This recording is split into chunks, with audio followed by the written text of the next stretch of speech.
Friday, everyone. Welcome to Somewhere in the Middle with Michelle Berard. I'm your host, Michelle Berard, founder and CEO of Urban Book Editor, and I'm really happy to share this hour with you, where we examine all those places where spirit meets life and the joys and challenges that may bring. And I hope you guys had a great Thanksgiving. Even though we were not able to get together with the entire family, we had a great time and ate way too much, so it felt pretty normal in that regard. I hope you guys were able to do the same. Now, you know I like to start by thanking Ms. Beverly Black and Tribe Family Channel for helping me create this space for us. Tribe Family Channel is home to an assortment of thought-provoking shows that explore life, spirit, business, culture, including Woman at the Well, hosted by Ms. Beverly Black herself. Somewhere in the Middle was born on Tribe Family Channel, and though we have grown onto our own platform, we are ever grateful and loyal to our roots. To paraphrase an African proverb, we are here only because we stand on the shoulders of those who came before us. Now, our last show was a replay of an interview I had with the wonderful Dr. Kendra Burke. You can learn more about Dr. Kendra at her website, and you can connect with her on social media. If you missed that show, make sure you listen to the replay. You can find our complete show archives, including the November 20th show, at the somewhereinthemiddlepodcast.com. I also want to shout out Bruce George of the Genius is Common movement, which encourages all of us to embrace our inner genius and share it with the world. This is a super important message, and I really hope that you will share it with the young people. But it's not just for the youth. We all need to be reminded sometimes that the world needs our genius. Learn more about the Genius is Common movement at www.geniusiscommon.com. I am really happy to share an interview I had with the incomparable Diane Sears, who is a great friend to the show. Diane Sears is the United States Coordinator for International Men's Day, a position she's held since 2009, and the inaugurator of the International Day of Prayer for Men and Boys, which is observed in November, and launches the United States observance of International Men's Day. In October 1999, Sears launched In Search of Fatherhood, a quarterly international fatherhood and men's issues journal, which moderates a global dialogue on fatherhood. The concept for In Search of Fatherhood was created by Sears' mentor, the late L.T. Henry, a classically trained jazz musician who briefly performed with the Philadelphia Orchestra and was a former drummer for internationally acclaimed songstress and film and television actress Della Reese.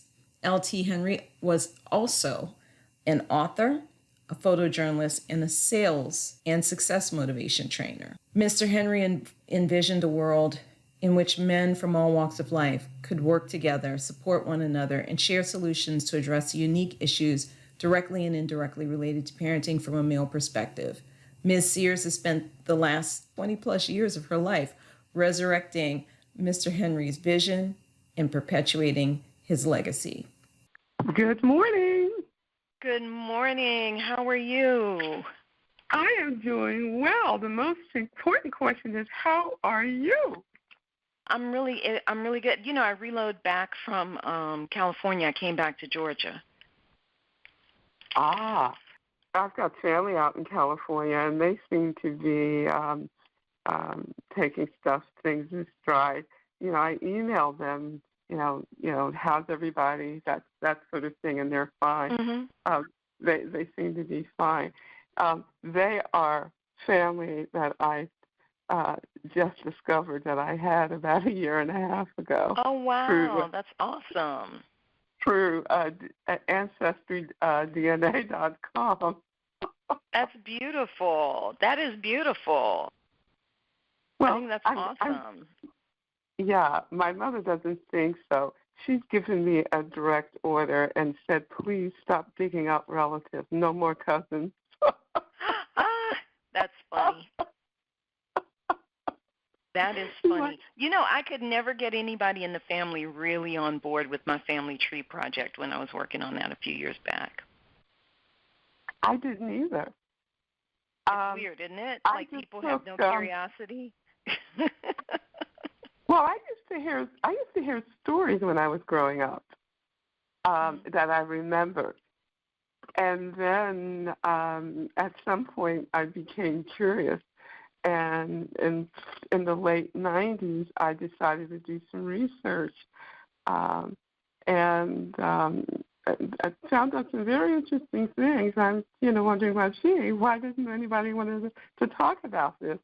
Mm-hmm. And when I started bringing things up, then the elders in this family were saying, oh, yeah, we heard about that.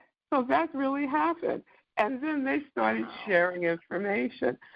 I think they were reluctant because they didn't know what I might do with the information or how I might handle it. It's a thing, it's a thing of trust. Well, I think there's also the other. I don't know if you've been staying abreast of the ADOS movement, the American Descendants of Slavery movement, and I think I've really come to believe that there's also a part of us that does not want to own or acknowledge that history for our own selves, because it's been, being enslaved in this country has been like a stigma. Like we haven't accepted it as actually kind of a badge of honor. Think about how strong your people have to be to survive all of that, and you be here, as a result. Well, I will tell you something. Until we come to grips with that, we will never be healed. Exactly, and we will continue. And that's really... We will continue to act the way we do, make the decisions that we do. We have to come to grips with that. You have to deal with that. It's part of the healing, and it's an insult to the ancestors not to deal with that. That does not define us. It doesn't define me. It's something that happened to them.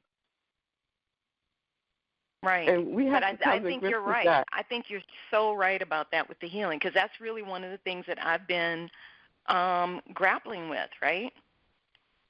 I've been really grappling with that because I'm 52 years old, and I just found a language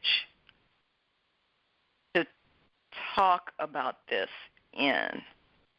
I've gone through, I've studied African traditional religions. I've gone back and looked for understanding on a spiritual level and different things, and I didn't realize that what I was really looking for on a certain level was a language, a way of thinking about this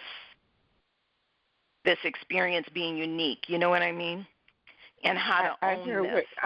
I understand what you're saying. When I look at it, first of all, we were kidnapped. Right. And it's looking at that and seeing it for what it is. It is traumatic, but it has to be done. It's a part of the healing. But I think that's why so many families don't want to talk. And they're not going to be healed either. Right. But I really think that's part of the issue. I was thinking about my family and, like, why are these folks so quiet about everything? Yeah. And I wonder if that's because if you really find out what happened, you'll understand. Right. Yeah. I have a clear understanding of what happened before we left the continent.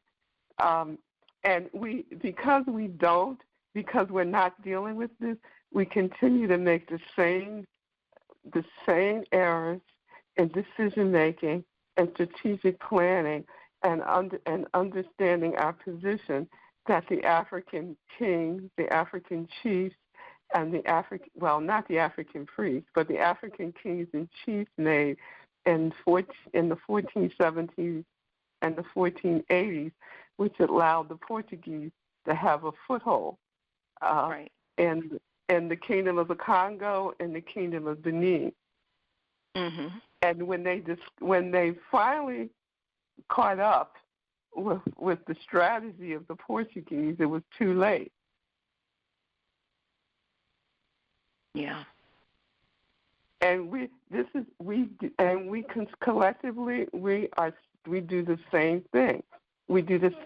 Particularly in the diaspora, we we do the same thing, and make the same mistakes that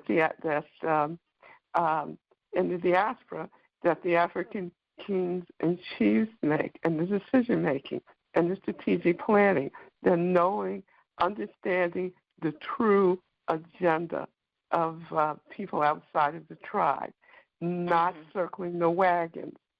Fighting with each other rather than pulling together. Yeah. Being willing to throw each other under the bus. But that's continent, survivalist mentality too, though. We have to add that it's got a unique spin, in part because of the survivalist mentality that's been bred into us as well. Well, we're coming to a point now in the diaspora, and particularly in the United States. Communities of African descent are coming very close to a fork in the road. And frankly speaking, I don't know how much time we're going to have to resolve the issues that we need to resolve, because we are imploding and we are hemorrhaging, and on top of that, we're being attacked externally.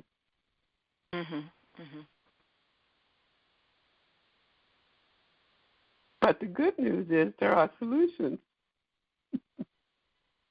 and some of those solutions are in prison. Exactly. I want to thank you for reaching out to me. I want to thank you for inviting me to talk about this. But more importantly, I want to thank you for your interest and your caring about prison reform, because it's one of the key pieces of the puzzle to our healing. I did not realize the seriousness of the situation because I had so little interaction with the legal system in general, right? But I started getting more and more clients writing me from prison, putting books out in prison, and then got quite close to someone who's in prison and started looking into his case. And I'm like, oh, so you got screwed over here, here, here, here, and here. Like I read every single document that was publicly accessible in his case. And I'm like, your attorney let you sign this? I'm like, I'm not an attorney, but I wouldn't have let you sign this like this. This is not I'm reading this, and this is what it was supposed to say, but it says something different.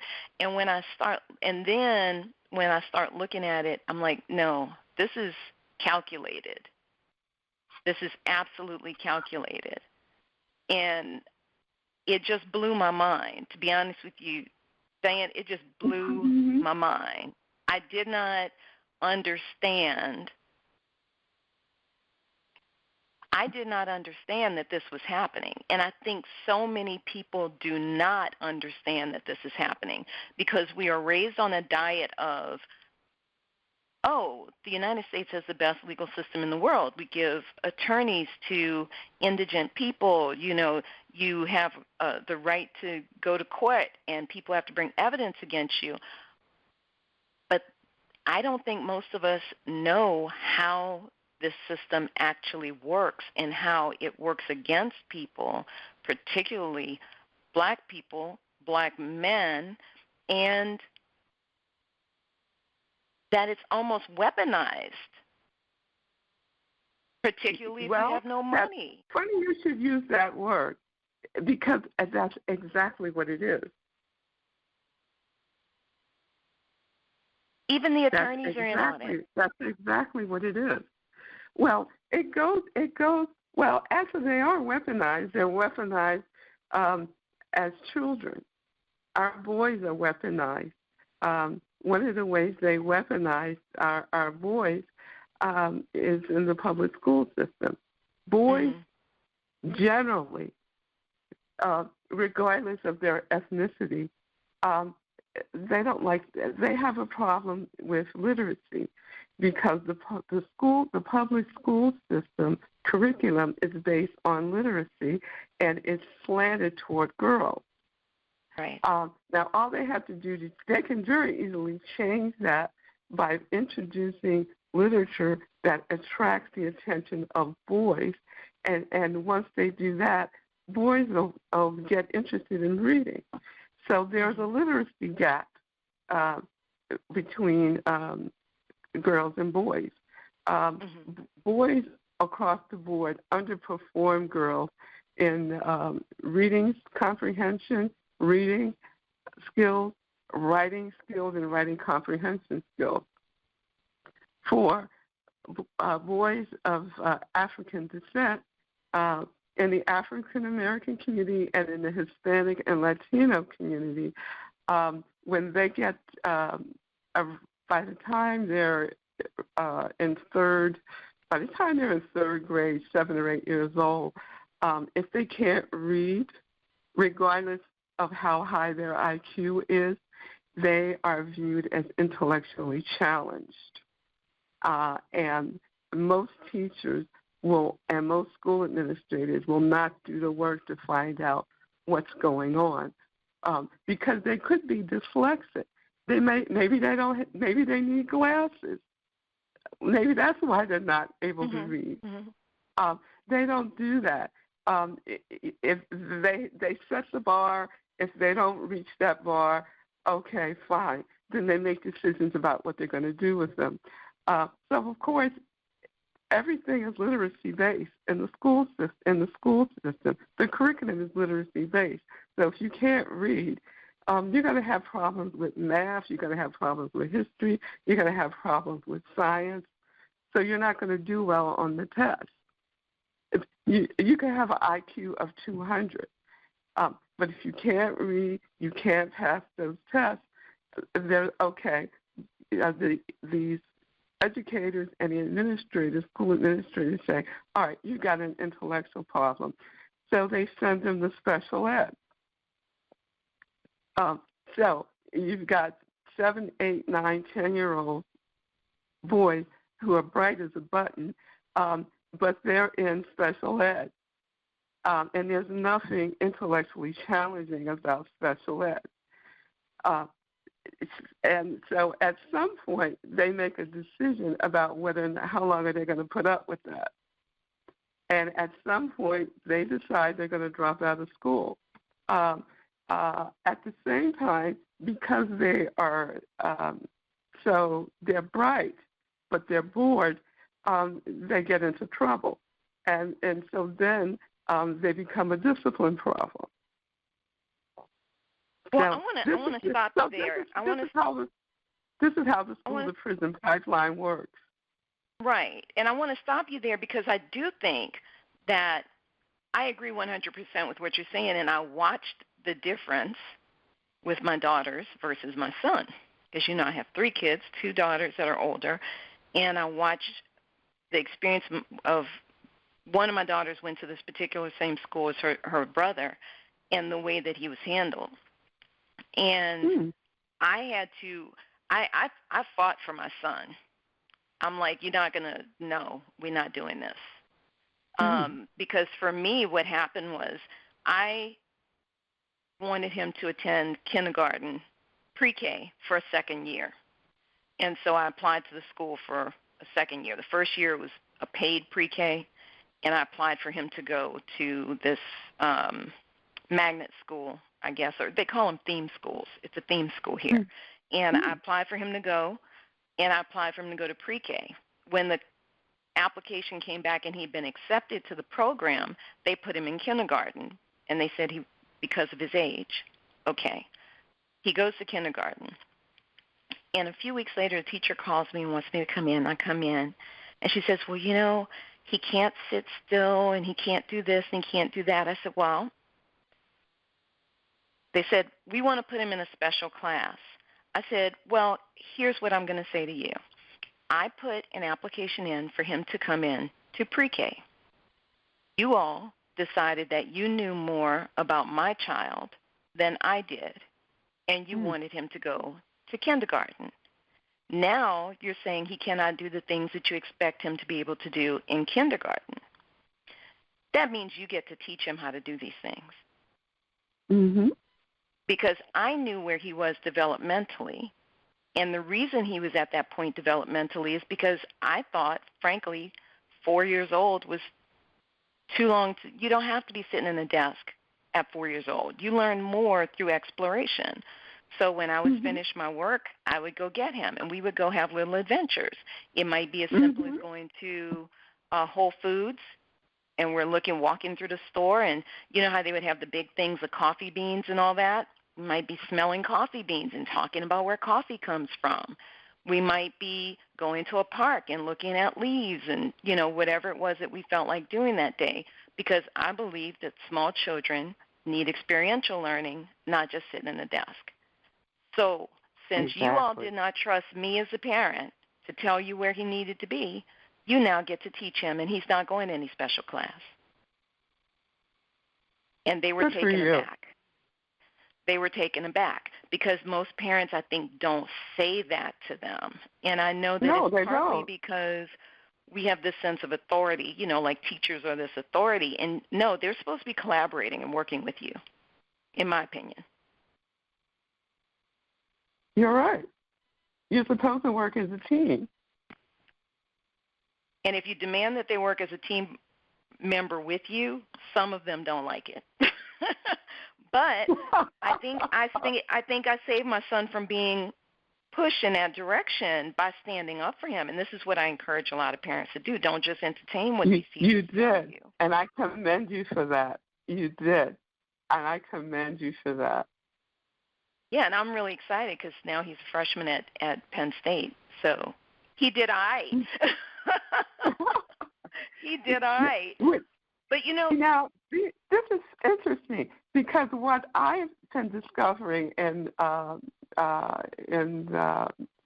listening to incarcerated men and formerly incarcerated men, some of them have said they had to go to prison to find out how smart they were.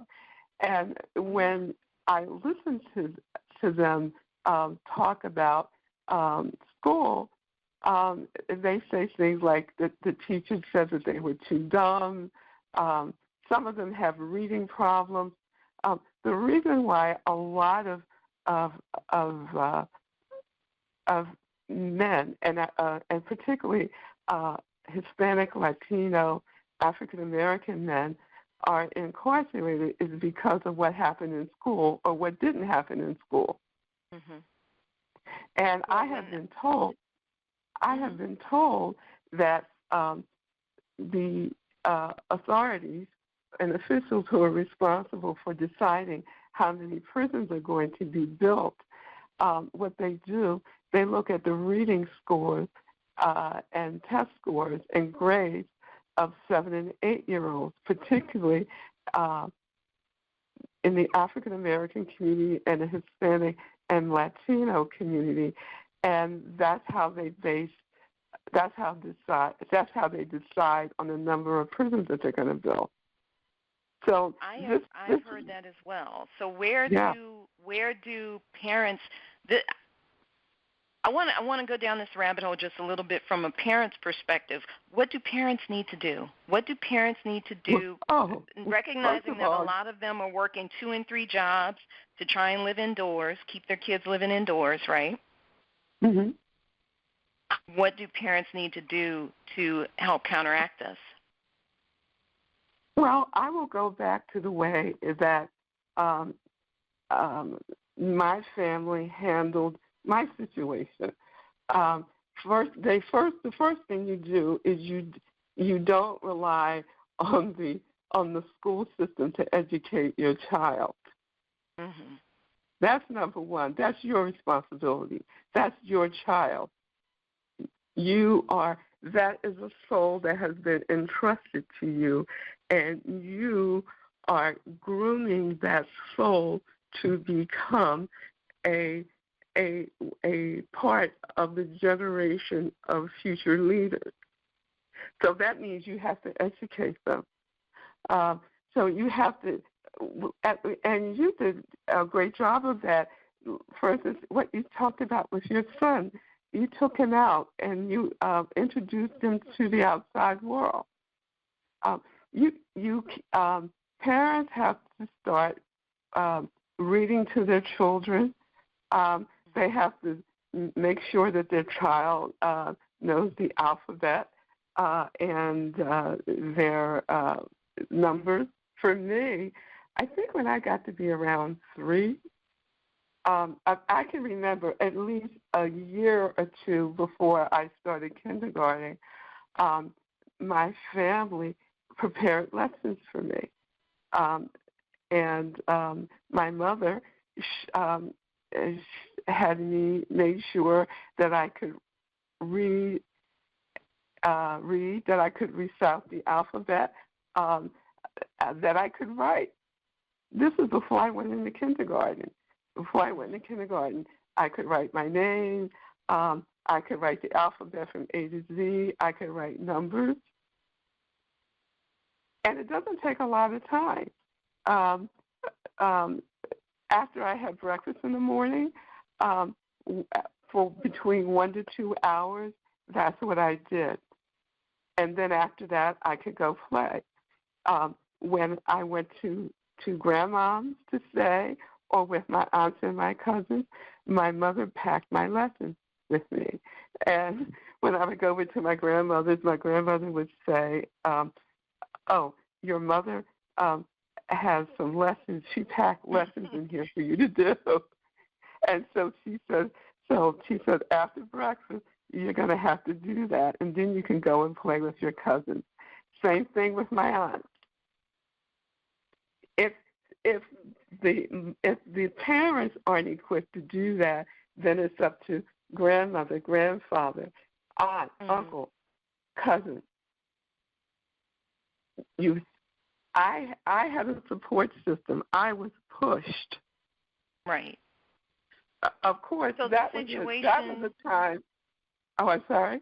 That's what I was about to get to, what you're about to say, I think, because I remember when I was little, before going to any kind of daycare type place or preschool type place, I would go to my great-grandmother's house, or I'd go to my grandmother's house.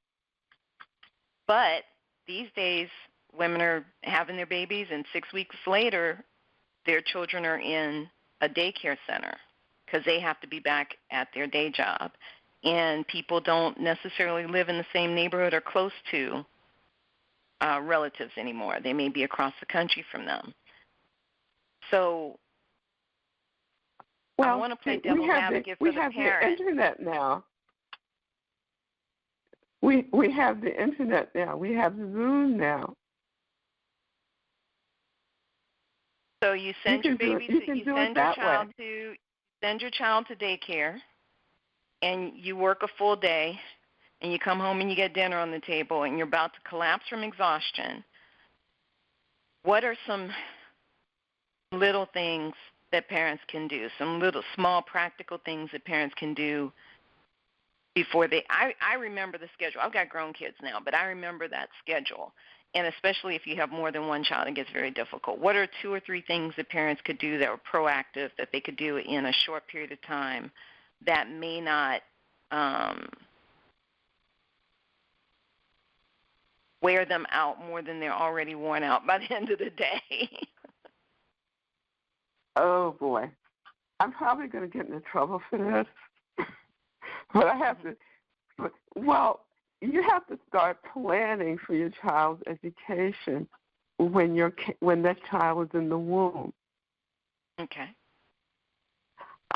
Maybe for situations like that, maybe the answer is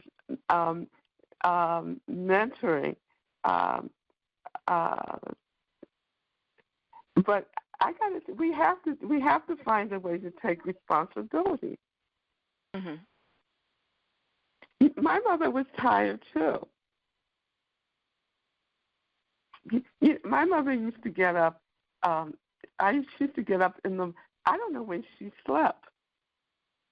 Because she would get up in the morning, before 6 o'clock. And she would get herself ready. She would get me ready for school. She would come home, and she would relax a little bit, for about 15 to 20 minutes. So for 15 to 20 minutes, I would give her space and knew not to bother her and just let her relax. And she used to check my homework. I can't tell you how many times she made me do my homework over. It's particularly my English homework. And she was tired.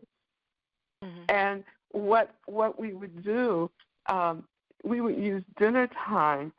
We would sit around the table and use dinner time as time to relax and talk about our day.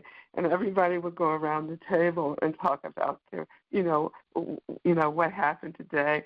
And then I would get to talk about what happened at school, what did I learn at school, if I was having problems at school, and we would do it that way. And then after we had dinner, we would get up and while we were washing the dishes, or when I was small, I would dry the dishes. And so while I was drying the dishes, I would be talking about school and homework and that sort of thing. And then by the time I had dinner, after dinner, there was time to look at the homework. If there were problems with the homework, if I wasn't understanding something, I would get help with that. And then I was told the weekend is coming up, so I need to spend more time with you to explain this to you because you're doing this wrong. And and I see that you don't understand what's going on, so I'm going to sit down with you. If my mother, and I was raised by my mother's brother, her eldest brother. If between the two of them, if it was a subject matter that they weren't that clear about, there was somebody that they could go to, either a family member or friends, and they would get them involved in it, and to come in and give me pointers and all. But you have to be proactive. Everybody in my household worked. I was the original latchkey child for a while.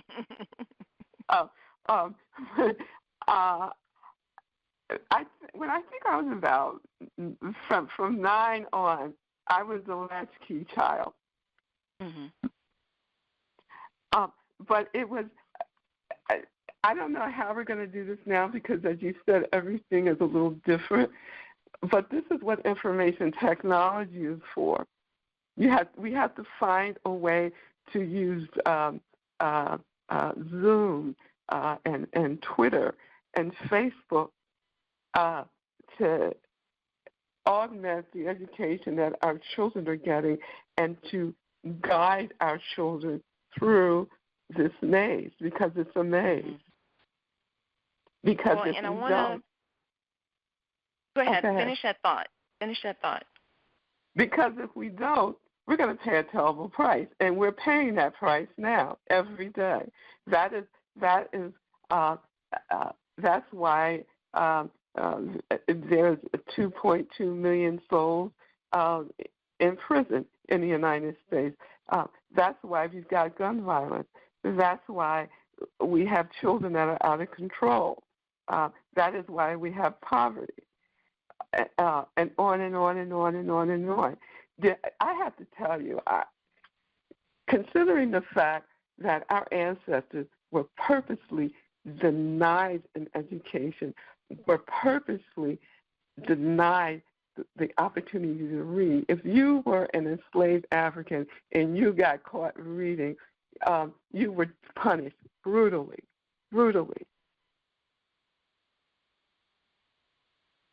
So we've got to find a way.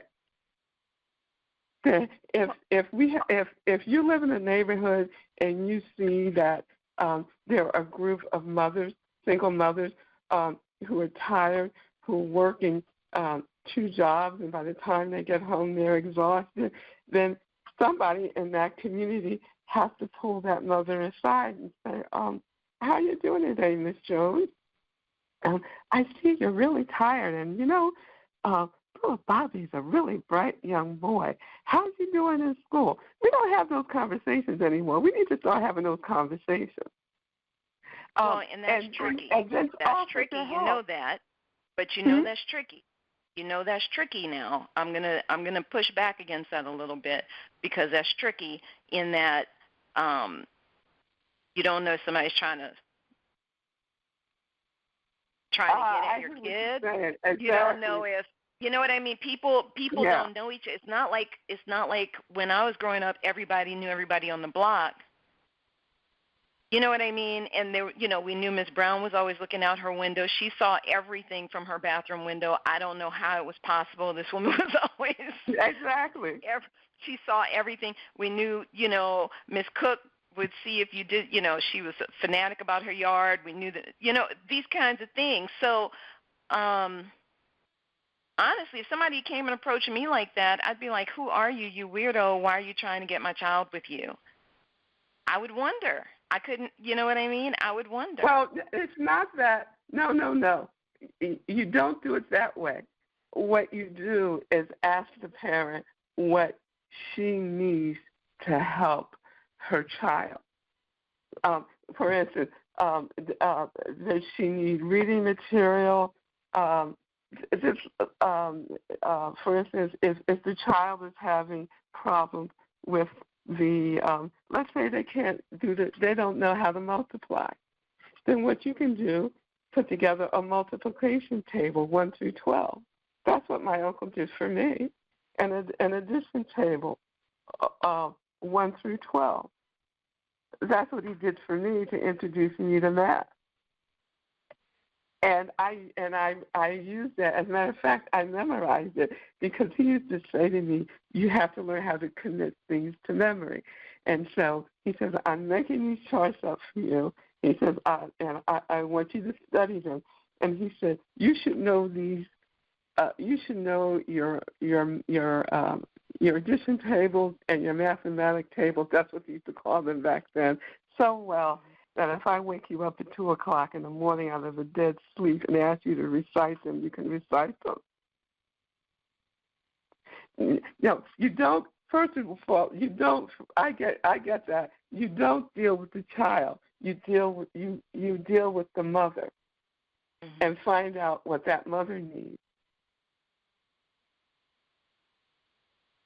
Well, I want to pull back from this a little bit because what I really wanted to talk with you about today was what's going on today, right this minute, in the prisons. COVID-19. Yeah, there's a lot going on there. You sent me a great article, some updates the other day, and I don't think people really understand how dangerous the prison system is from a health perspective right now. Well, I can give you a glaring example. Can I read an excerpt? Yes, ma'am. This week I got an email from a gentleman who's serving life without parole. He is a member of an Inside Out, a reentry, criminal justice reform, and social reform think tank. So here it is. Hope you're doing well and keeping in good spirits. I'm okay. Not sure if you heard, but the prison is back on lockdown. There was a spike in COVID-19. It was disclosed on Wednesday, September 30th, and the decision to lock down the institution was made on Thursday, October 1. So we're back to where we were in March 2020 when we were initially quarantined due to the pandemic. We get 15 minutes out of the cell for shower and kiosk. The kiosk is where they go to see if they have emails and to respond to emails. 15 minutes. So far, no recreation, no programs, no law library, no religious services, no school, no telephone, no free cable or free in-house TV for updates on what the administration is doing to eradicate or eliminate the virus from this institution. all medical situations are being administered through the door wicket. He refers to it as a wicket. There's a little opening in the door. The cell doors are locked, and there's an opening in the door, in the near the door knob, and so that's how they get their food. So it's like a slot, right? Like a mail slot almost. Yeah, that's the best way to describe it. So through this little slot, they convey needle sticks, tuberculosis sticks, diabetes sticks, temperature reading, the same thing they place our food on. No cleaning supplies are being handed out. The temperature checks twice a day are inadequate because you don't have to have a fever to have the virus. The showers are filthy. All kinds of trash and flies in the shower. No one is cleaning them before each group is let out for a shower. We have guards and staff walking around without a mask and saying they haven't had taste or smell in weeks. So just as we thought things were getting better, here we are, deja vu. I'll let you know if anything changes. Have to get this out. It's my time to come out of the cell. Keep safe, blessings, and peace.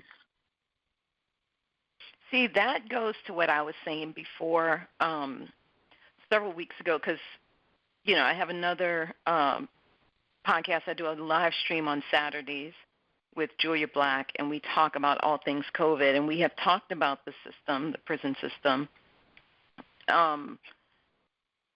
You basically had a captive audience. They could not go anywhere. They weren't going anywhere. They were in prison.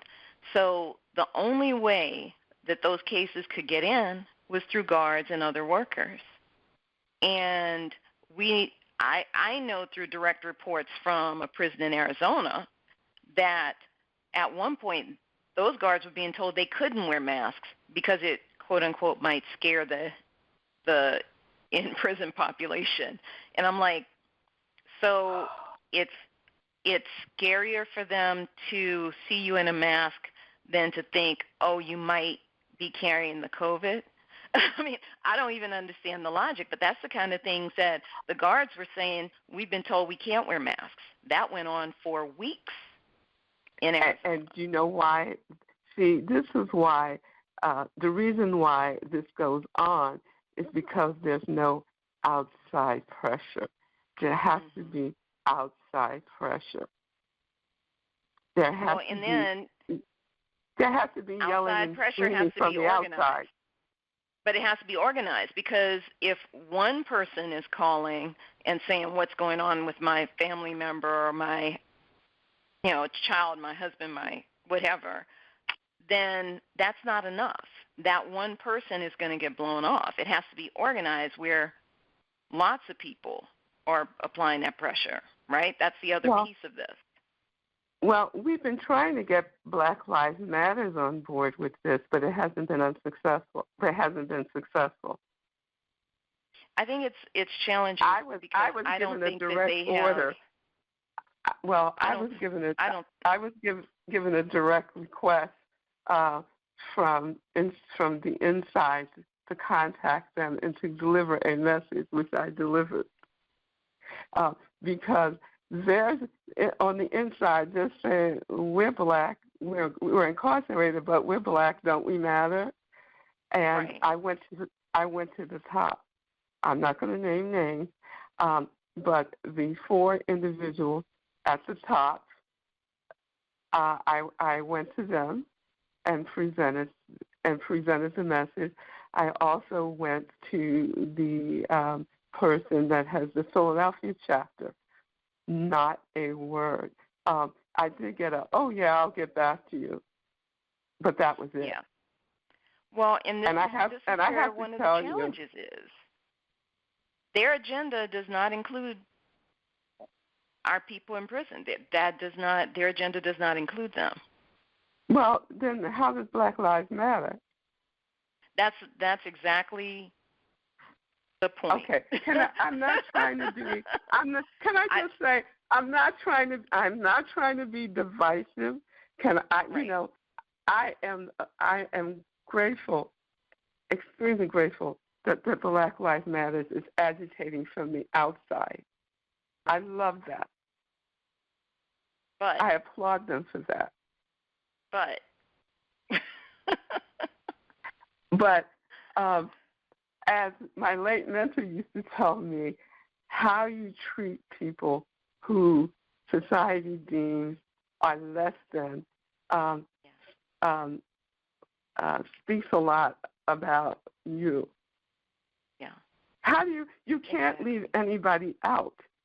And when you consider, you want to know what prison is? Prison is slavery. Yeah.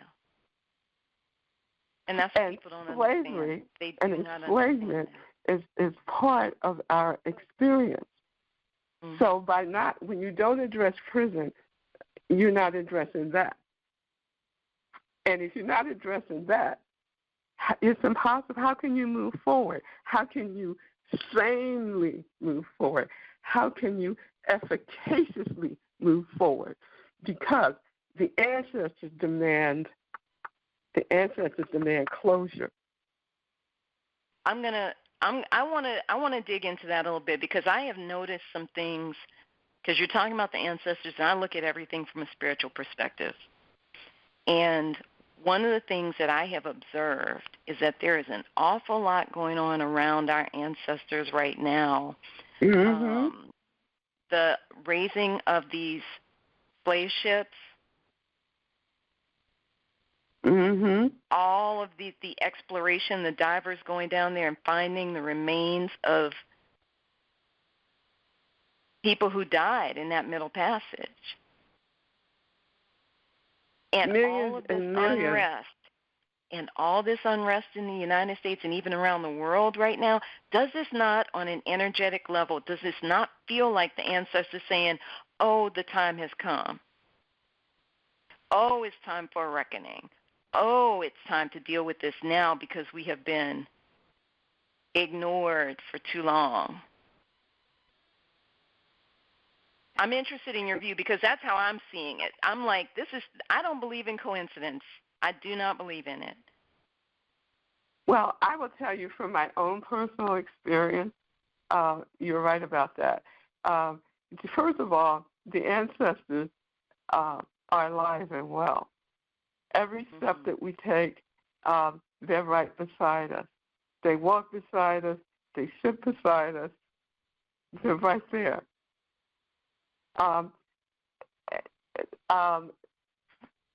From a global perspective, we're living in the decade of the international decade of people of African descent, which was initiated in 2015 by the United Nations, and it ends on 2024. At the same time, 2019 was the 400th anniversary of the Holocaust, our Holocaust, the transatlantic slave trade. Mm-hmm. At the same time, there's things going on in the continent of Africa. For instance, there's the African Continental Free Trade Agreement that was signed onto by virtually all of the nations, all of the African nations last year. They're now moving to create their own currency. At the same time, there is a battle again for Africa now, just like it was 400 and 500 years ago. China, India, Europe, and the United States, they are once again looking at the continent, and once again looking at what they can take in terms of resources. Africa has abundant resources. That's where our uranium comes from. I believe it's the Congo. The Congo has raw materials that go into cell phones.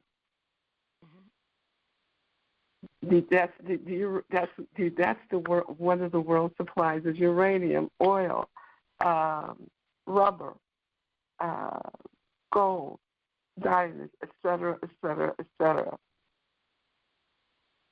You are right. What you feel and what you see, you're right. At the same time, the ancestors are moving us toward one another. They're moving the diaspora and the continent toward one another. I discovered about a year and a half ago that I have family. Now, all of my family line was removed from the motherland. I have a family line that's living and breathing in Kinshasa, in the Democratic Republic of the Congo, on my maternal grandfather's side, that I've never met, with one exception, my youngest cousin. She reached out to me. She found me. And one morning in May, I turned on my computer, checked out my emails, and I get an email with the subject line, "Hello, long-lost relative," and saying, "I'm your cousin. I was born in Kinshasa, in the capital city, and right now I am in Romania." And she and we've developed a relationship. We've exchanged family photos. I've got to see great-grandparents that I didn't know I had. It's collectively we don't understand. Our bloodline flows from here to there. We're still connected. Our bloodline, we're connected by bloodline. Our familial lines and our cultural lines have been severed. So it is our responsibility now to heal. And that is one of the things that I'm working on and have been working on for a while, and bringing the diaspora and the continent together. But since we're going down this route, one of the questions that I asked her was, I talked to her about the transatlantic slave trade, and I said to her, did anybody talk about us? Because I'm always curious about that. Mm-hmm. And she said, "Well, what do you mean?" So I said, did you ever hear stories from your grandparents or your great-grandparents, or even a Baba in the village? Did they ever tell you a long, long time ago there were people in the village that were taken away and never seen again? And she said, no. And so I said, well, how was our absence explained? And she said to me, it wasn't. But I understand that, because, see, it's just as painful for them as it is for us. Going back to what you said earlier about how painful it is, it's painful for them too. Plus, it's some guilt in there as well. But she said, no, we didn't talk about it. Well, how do you do that? So I understand why it wasn't talked about, because it's painful. Because here's what happened. One day, your brother, your sister, your mother, your father, your cousin, maybe your husband, maybe your wife, one day they were there, and the next minute they were taken away by strangers. You may have seen them being taken away and chained. There was nothing you could do about it. That the souls that went into Africa and kidnapped our ancestors, they created a great turmoil. Those villages and those cities were in upheaval. It was a horrendous time. a traumatic time. So I'm saying all that to say I understand why there was no discussion. But that had always been one of the questions that I had said to myself, if I ever get an opportunity to ask that question, I'm going to ask it. What was said about our disappearance? Did anybody ever talk about us? But I'm hearing from other souls who have traveled to Africa and have done research on the transatlantic slave trade, that when they talk to souls on the continent about slavery, they get very quiet and they're very reluctant to talk about it. They have the same reluctance that we have. You and I are going to have another interview to get into that a little bit more and the reason is I think that there's something to that, but I have developed the impression that that absence of discussion there in particular has caused the gap to be filled with the negative impression, the negative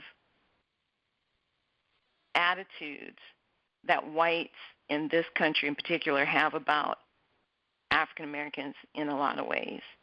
I know that there was a time when the civil rights movement in the United States, the black civil rights movement in the United States, was an inspiration, and almost like on the continent they looked up to us, but not recognizing that our development was very different from theirs. I think they misunderstand us now, particularly our young people. I think we misunderstand our young people. And that misunderstanding is filled with that negative perception that white America puts forth about us, and particularly our young people now. And I think that's dangerous. And that I think we need to dig into that a little bit. Unfortunately, we're short on time. Can I just say that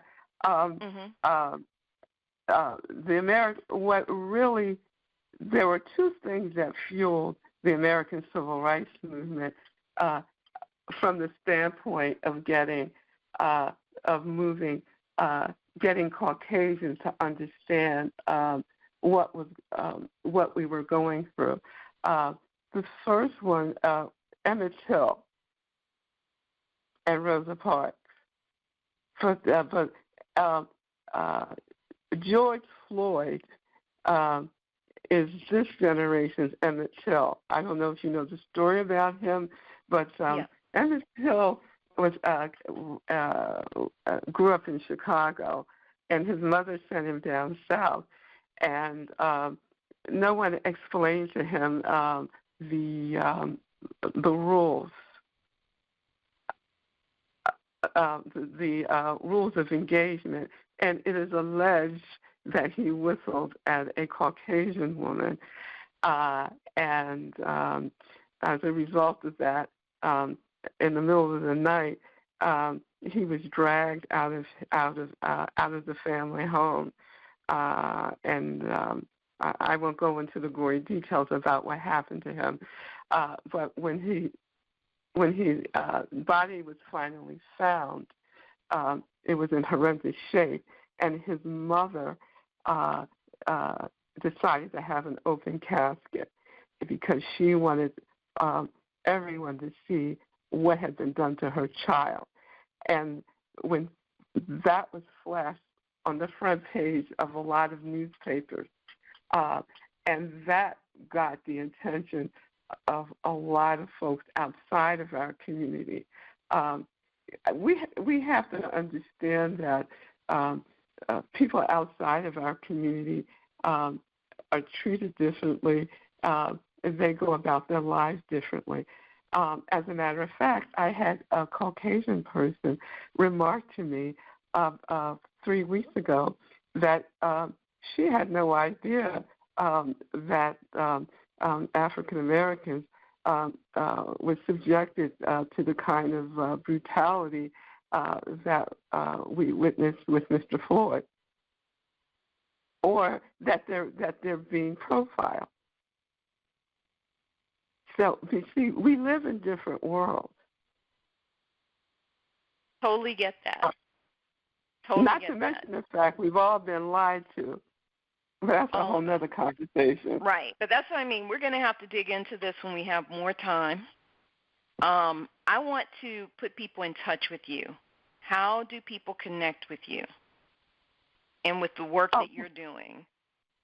Okay. Well, they can connect with me in a number of ways. They can email me at insearchoffatherhood@gmail.com.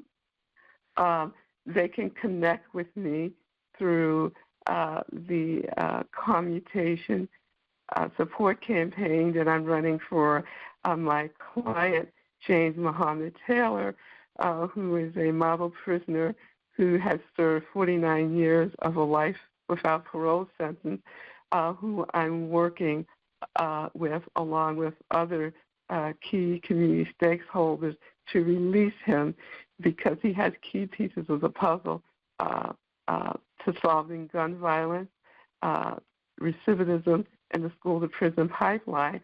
All they have to do is go to his website, www.jamesmuhammadtaylor.com, and there is a contact form. I will get that, and I will respond. Can you spell that, jamesmuhammadtaylor.com? Sure. James, J as in James, A as in Apple, M as in Mary, E as in Edward, S as in Samuel, M as in Mary, U as in Unity, H as in Harambe, A as in Apple, M as in Matthew, M as in Michael, E as in Ethel, D as in Daisy, Taylor, T as in Thomas, A as in arithmetic, Y as in yes, L as in liberation, O as in only, R as in rebirth.com. Awesome. Diane, thank you so much for being on Somewhere in the Middle with Michelle Berard. Thank you so much. I'm sorry that I got a little off topic here. I want to thank you for inviting me. I want to thank you for all that you're doing for our, not just for our community, but for the world. You bring together diverse perspectives. You bring together people from diverse backgrounds. What you're doing through your work, you're bringing us together, and you're also helping us to heal. Thank you for all that you do. I wish you much success in every endeavor that you undertake. You are an absolute diamond. Thank you. You make me feel special. Well, that's our show this week, guys. You can reach out to me online at urbanbookeditor.com or michelleberard.com. You can also find me on Facebook and Instagram as Urban Book Editor. Send me a note. I'd love to hear from you. Feel free to send in some topics you'd like us to cover on the show. Make sure you tune into the show on December 18th when my guest will be author and coach Sharon May King. You can find us twice a month on Fridays at 5 p.m. Pacific, 6 p.m. Mountain, 7 p.m. Central, and 8 p.m. Eastern at the Somewhere in the Middle podcast.com. And don't forget to tune in to Julia Black and me live on Saturdays at 1:30 p.m. Pacific, 4:30 p.m. Eastern for the Shelter in Place #Pandemic2020 live stream at https://rebrand.ly/shelter-in-place live stream.